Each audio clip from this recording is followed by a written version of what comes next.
anti kakati jamu boso kwate wali anti katirabayo nalaba Juliana ndoza nga akyasoma simanyiwa actually ngenda kujukiza nakolako ku Sabrina's nga nze ndi hostel ku sure kakati netujja bwe tutyo nendaba Juliana ono lwakubanga abantu tebamanyi ne mulabakaawo okutereza industry ngajja mu meeting omanyi Juliana yajja ku meeting ezimu ezawuma naye lwakuba bakwayati ensitemu tegeera kati naddeeyo bwe mulaba kati Juliana nze muyita sweet 16 kwegera kubanga ndi wano nedda kankubulire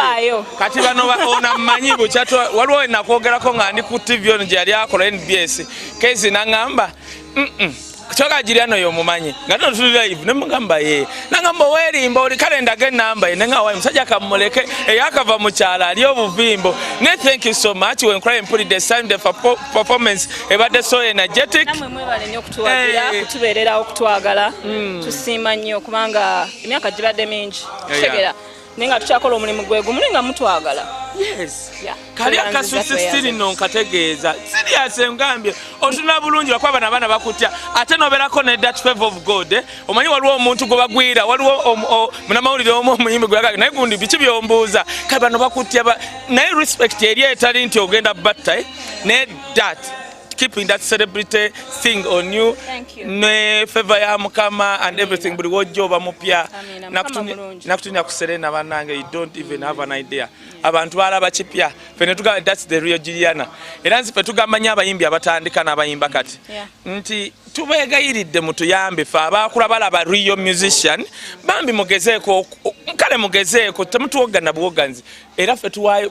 you are kuita kuwogana anti kati waliwo abata sikuwogana waliwo omuyimbi amanyi nti ayimba nga tayagala nakuyiga kaife tubakolere ki nze ndoza buli mwe na vibe sandi agadde bateeka wansi ganti bawogana nedda tetugamye bateeka buli omu abeera ne bankiyita ntya vibe ye kituufu era teri agaanye ate n'abatamanyi bulungi era basobola okuyiga era tulabyeko abayiga ne waliwo abagaanye nga bo bamanyi nti ate waliwo olaba kati generation eno y'abayimbi abato ate bo tebali nnyo ku mavoko okimanyi bali nnyo ku vibe ki alabika ati amafiga biki beat eyakabi so buli generation ene ekigikolera kati fe twajira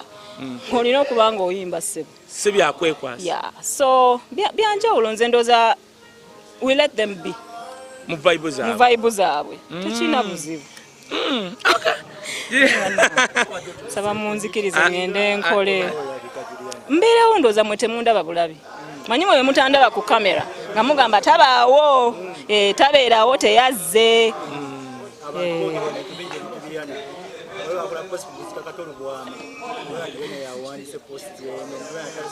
mukama amuwa omukisa naye oli alinako kamuddemu gwe nja kukuba engolo ku lwa Juliana kamuddemu n'omuddamu post that guy njogera naye is my friend waliwo eyajja saagala bigikomyawo post yajja nga Juliana apostinze nga yawaddeyo amabugo kakati nkubuuze post yali yange Laira anze si postinga bintu bwe bityo naawe nze saa kutandika kweyogerako nawadde gundi sente bweziti nedda mukwano eyo Twitter account waliwo yagitandika osimumanyi but it's a fake one eyange eri verified kati era gyensonga lwaki nagenze nenfuna blue tick kubanga nagenze okulanga malwandisa okukola accounts omanya gange kati eyateekayo ekintu ekyo bana ensaba mbagambe sinze nayogera bintu ebyo nawaayo amabugo nesigenda kujanga teke mu okogerere ezo size embeera zange ate ekirala nze mbeerayo ku nnyimbe mpagira bakwano bange nga bwe nino bawagira nesibiteeka mu lujjudde oba okitegeera buli omu abeera n'embeera ze and people shouldn't take it out on you ne bakuvuma olw'okuba go ebintu byo bikola bulala it's okay obutakola bintu mu kamera kiri okay oba tomenye etteeka waliwo abantu abagala kamera ate nabo si kibi si musango ni waliwo n'abagala okukola ebintu byabwe quietly I'm one of those people okitegeera ne bwe mba ngenza okulaba omulwadde sigenda kwekubisa kifaananyi na mulwadde oyo sijja kikola so people need to be okay with allowing people okubeera themselves okutabeera ng'olina okujja okwewozaako buli ssaawa. Kale onyambye waliwo omuntu sisobola kutandika kulangirira muntu ate kambabulire mmwe omuntu okujjako nga tayitangako mu mbeera ey'okufiirwa ebyo simanyi kamera simanyi ozzeeyo okoze otya omuntu atudde wali ku mufaalisa aba tabifanako tabibeera nako omuntu gwazze n'omubuuza in person n'omukamfatinga genuinely tajja kwerabira nkimanyi kuba nakiyitamu okitegeera so I know that it means more ogenda mu kifo ng'ekyo n'osaasira abantu abafiiriddwa ate n'okikola genuinely n'otagenda mbu bandabe otherwise beere waka kitegeera ne munzikirize tugenda kuta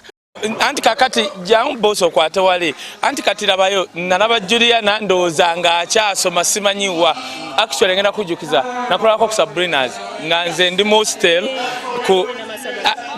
sure kakati netujja bwe tutyo nendaba Juliana ono lwakubanga abantu tebamanyi ne mulabakaawo okutereza industry ngajja mu meeting omanyi nti Juliana najja ku meeting ezimu eza woman naye lwakuba bakwayati ensitemu tegeera kati naddeeyo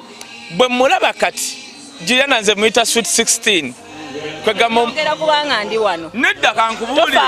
kati bano ona mmanyi bukyatwa waliwo nakwogerako nga ndi ku TV ono gye yali akola NBS kezi nangamba Choka Juliana yo mumanyi ngano tuli live nemugamba ye nangamba werimba oli kalenda ge namba ye nga wayi musajja kamuleke yakava mu kyala ali obuvimbo ne thank you so much when cry and put the sound the performance ebadde so energetic namwe mwebale nnyo kutuwagira kutubeerera okutwagala tusiima nnyo kubanga emyaka gibadde mingi tegera nenga tukyakola omulimu gwegu mulinga mutwagala yes kali akasusi stili nonkategeeza serious ngambye otuna bulungi bakwaba nabana bakutya ate noberako ne that favor of God omanyi waliwo omuntu gwe bagwira waliwo munamawulire omuyimbi gwe naye gundi biki byombuuza kale bano bakutya naye respect eri etali nti ogenda batta ne that keeping that celebrity thing on you ne favor ya mukama and everything buli wojjoba mupya nakutunya kuserena banange you don't even have an idea abantu balaba kipya fene tuga that's the real Juliana era nzipe tugambanya abayimbi abatandika n'abayimba kati nti tubegayiridde mutuyambe fa abakula balaba real musician bambi mugezeeko kale mugezeeko temutuwogana buwoganzi era fe tuwayo kuita kuwogana anti kati waliwo abata sikuwogana waliwo omuyimbi amanyi nti ayimba nga tayagala nakuyiga kale fe tubakolera eki nze ndowooza buli mwena vibe ye sandyagadde bateeka wansi ga nti bawogana buli omu abeera ne bankiyite ntya vibe ye kituufu era teryagaanye ate n'abatamanyi bulungi era basobola okuyiga era tulabyeko abayiga ne waliwo abagaanye nga bo bamanyi nti ate waliwo olaba kati generation eno ey'abayimbi abato ate bo tebali nnyo ku mavoko okimanyi bali nnyo ku vibe ki alabika ati amafiga biki beat eyakabi so buli generation ene ekigikolera kati fe wetwajjira olina okuba nga oyimba ssebo si byakwekwasa so byanjawulo nze ndooza we let them be mu vibe zaabwe tekirina buzibu saba munzikirize ngende nkole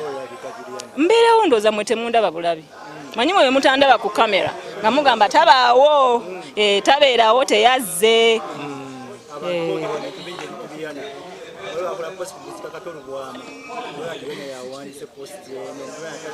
mukama amuwa omukisa naye oli alinako kamuddemu gwe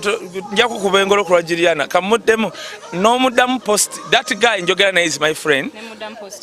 waliwo eyajja saagala bigikomyawo posti yajja nga Juliana apostinze nga yawaddeyo amabugo kakati nkubuuze posti yali yange nze si postinga bintu bwe bityo naawe nze sobola kutandika kweyogerako nawadde gundi ssente bweziti nedda mukwano eyo Twitter account waliwo eyagitandika osimumanyi but it's a fake one eyange eri verified kati era gyensonga lwaki nagenze nenfuna blue tick kubanga nagenze okulanga balwandisa okukola accounts omanya gange kati eyateekayo ekintu ekyo banensaba mbagambe sinze nayogera bintu ebyo nawaayo amabugo nesigenda kujjanga teeke mu ogogerere ezo si zembeera zange ate ekirala nze mbeerayo ku nnyimbe mpagira bakwano bange nga bwe nina obbawagira nesibiteeka mu lujjudde oba okitegeera buli omu abeera n'embeera ze and people shouldn't take it out on you ne bakuvuma olw'okuba go ebintu byo bikola bulala. It's okay obutakola bintu mu kamera kiri okay oba tomenya etteeka. Waliwo abantu abaagala kamera ate nabo si kibi si musango ni waliwo n'abagala okukola ebintu byabwe quietly. I'm one of those people. Okitegeera ne bwe mba ngenza okulaba omulwadde sigenda kwekubisa kifaananyi na mulwadde oyo sijja kikola. So people need to be okay with allowing people okubeera themselves okutabeera ng'olina okujja okwewozaako buli ssaawa. Kale onyambye waliwo